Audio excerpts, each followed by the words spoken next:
दोस्तों, आज हम बात करने वाले हैं राजस्थान सरकार के द्वारा जो नीलगाय या आवारा पशुओं से होने वाले फसल को जो नुकसान होता है उसको रोकने के लिए जो तारबंदी की योजना है जिस पर सब्सिडी मिलती है, तारबंदी, फेंसिंग, चैनलिंग, जो भी आप कहें, तो उस पर जो गवर्नमेंट ने सब्सिडी योजना है उसके बारे में हम आज बात करने वाले हैं कि इसमें क्या पात्रता है किसान की, क्या क्या आवश्यक दस्तावेज़ लगेंगे और फॉर्म को कैसे उनको भरना है।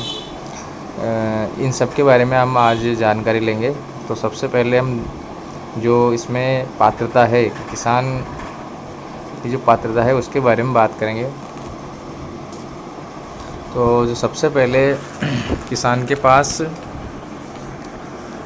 इसमें किस कैटेगरी के किसान के लिए योजना है, तो ये जो सबसे पहला पॉइंट है कि ये सभी कृषकों के लिए योजना है। इसमें जो कृषक वृहद है, लघु है, सीमांत है, वो सारे इसमें पात्र हैं, वो सभी इसमें आवेदन कर सकते हैं। और जो सेकंड पॉइंट है कि न्यूनतम 1.5 हेक्टेयर जो कृषि भूमि है वो किसान के पास होना आवश्यक है। तो जो किसान है आवेदन करना चाहता है उसके पास न्यूनतम 1.5 हेक्टेयर ज़मीन होना चाहिए अगर वो व्यक्तिगत आवेदन करता है। और अगर कृषक समूह में आवेदन करता है, न्यूनतम 2 कृषक होना ज़रूरी है न्यूनतम, और उनके पास भी न्यूनतम 1.5 हेक्टेयर ज़मीन होना आवश्यक है अगर कोई समूह में आवेदन करता है तो। और व्यक्तिगत आवेदन करता है तो भी उनके पास 1.5 हेक्टेयर ज़मीन होना आवश्यक है, यानी कि एक जगह पर ही उसके पास 1.5 हेक्टेयर ज़मीन होना आवश्यक है। अगर कम ज़मीन है तो वो समूह में आवेदन कर सकते हैं। मिनिमम 2 कृषक होना ज़रूरी है, अधिकतम इतने भी हो सकते हैं, पर मिनिमम 2 कृषक होना ज़रूरी है और उनकी ज़मीन भी मिलाकर 1.5 हेक्टेयर होना ज़रूरी है। और इसमें जो अनुदान देने का जो है वो 400 रनिंग मीटर की सीमा तक अनुदान देय होगा प्रति कृषक या समूह। व्यक्तिगत समूह में या समूह में प्रति कृषक जो है 400 रनिंग मीटर सीमा तक का अनुदान देय होगा, यानी कि जो आप फेंसिंग करेंगे वो 400 रनिंग मीटर तक ही आपको उसका अनुदान देय होगा। और उससे अगर अधिक सीमा में आप फेंसिंग करते हैं तो 400 रनिंग मीटर के बाद में जो भी खर्च आएगा वह किसान स्वयं वहन करेगा। तो 400 रनिंग मीटर तक गवर्नमेंट आपको उसका अनुदान देगी। और उसमें जो आप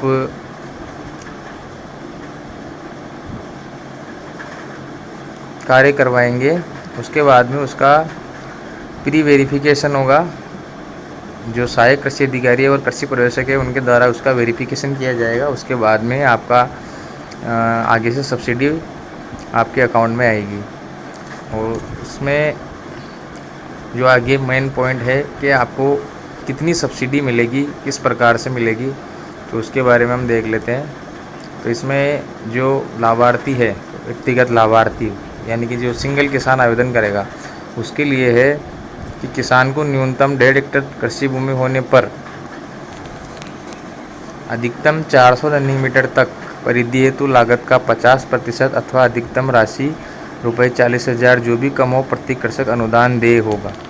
यानी कि जो व्यक्तिगत आवेदन कर रहा है किसान, उसके पास न्यूनतम 1.5 हेक्टेयर कृषि भूमि होना आवश्यक है। 400 रनिंग मीटर तक लागत जो आएगी उसका 50% अथवा अधिकतम ₹40,000, इन दोनों में से जो भी कम होगा वह कृषक को अनुदान रूप में देय होगा। ये व्यक्तिगत है। और अगर व्यक्तिगत में ही लाभार्थी या किसान अपने जन आधार कार्ड में लघु या सीमांत किसान की सीडिंग करवा रखी है या करवाता है तो 400 रनिंग मीटर तक ही उसको 50 की जगह 60% तक का अनुदान देय होगा या अधिकतम ₹48,000 उसको अनुदान देय होगा। पर यह किस कंडीशन पे है, अगर उसके जन आधार कार्ड में लघु सीमांत कृषक या लघु सीमांत कृषक की सीडिंग हो रखी है या वो करवा लेता है तो उसको 60% मिलेगा, अन्यथा उसको 50% या अधिकतम 40,000 या 60 और करवा लेता है तो 60% और या अधिकतम ₹48,000 उसको सब्सिडी के रूप में मिलेंगे।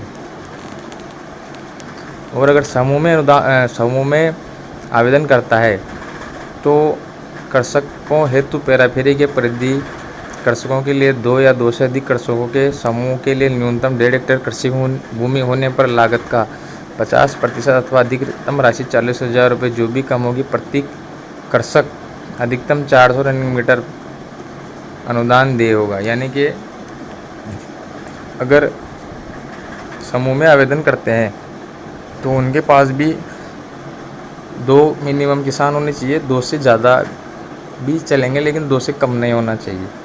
तो उनके पास भी 1.5 हेक्टेयर ज़मीन होना आवश्यक है और उनको भी प्रति कृषक 400 रनिंग मीटर पर अधिकतम 40,000 रुपये या 50%, उनमें जो भी कम होगा सेम वैसा ही है प्रोसेस उनको मिलेगा।